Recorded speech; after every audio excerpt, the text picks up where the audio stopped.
All right, so thank you for allowing me to present today. I know it says Tuesday, April 4th, but as we all know, that did not work for us since I was out of the country. So, I know the members present kind of changed and the date changed, but we're going to go over kind of the survey results we did last time and the one we decided to focus on, and then we're going to talk about a possible action plan that I came up with. So this is our agenda today.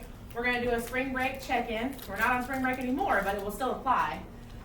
We're going to review our teacher empowerment survey, and then I'll show you the different steps for the growth plan. So, it says, which of these images do you relate to today, and why? So if you will turn and talk with a partner about which of these images relates to you.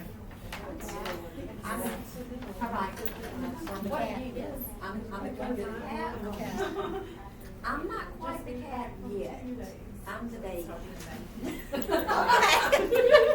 of like, oh, that's something else we gotta Yes, Yes. I'll be the cat tonight about 9. do. Well, I thought I'd have more energy today. Yeah. After getting back in the routine yesterday. But I'm better today. Just real tired. Yeah. I'm better Kimberly, today. will you share what your partner said? We actually both have to move the cat. The cat. We're still feeling really tired after spring break. Yes, I feel like we were on a break, but yet we did not get enough rest. Right. Yes, I kind of feel like the baby and the cat, because I'm like, ooh, I need to do this. So I keep making a to-do list. That's right. But also marking things off, and then more things keep getting added. So, all right.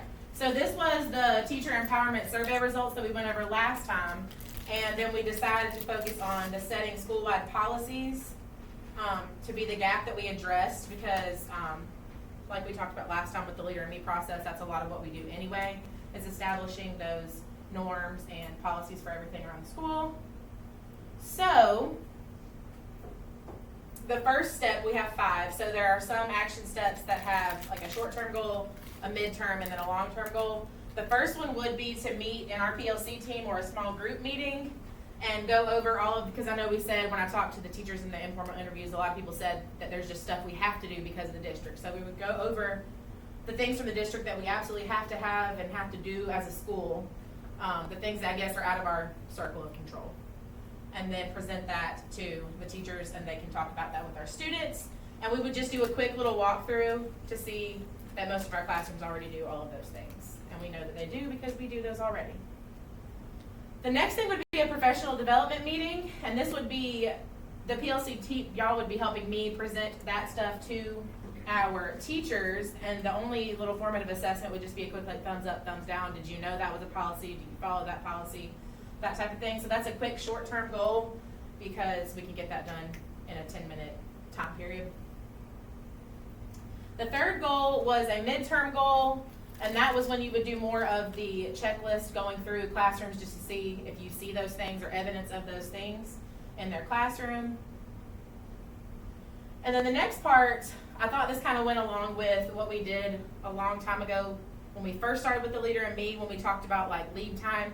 Do y'all remember when we did that? We broke out into groups and we talked about everything that we want to see or we wanted to have, and then we grouped it in those little groups with the sticky notes, and that way we all had the same expectations. So I talked about that a little bit through developing more things. I know when we visited maybe Red Bank, they had like those posters in the hallway where they would stop and go over the expectations. So that's kind of where I went with this, because not only could our faculty members provide input to what they want to see in the hallway, you know, like is everybody walking in the first blue square? Stuff we already do, but just little reminders that we could post as a way to stop. And I know when we watched that before, it was a student who would stop and, you know, assess their class to see if they were doing what they needed to do. So that way 100% of teachers and students could implement those new policies. And then the last one, I thought it would be kind of cool too. This would obviously be a long-term goal because it would involve the students.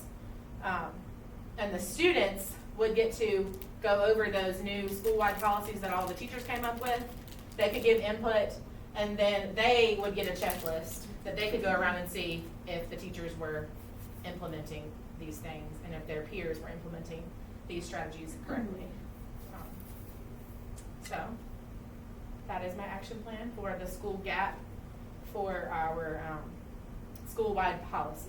Does anyone have any questions or feedback? think it's very doable. I think you've got I some tried to good pick ideas. something that wouldn't take, months to create. Mhm. Because as we know, the end of the school year is extremely busy. So, and this is like a process we're familiar with because we've done it before. So, There's also a form, in the Leader in Me, on the Leader in Me website, where it is look-fors that students go around and look for. Yes. It has, so we might incorporate some of implement that with our curriculum. Yes. Okay. Anyone else have questions? No. Well, thank you all for coming. I know your time is very valuable.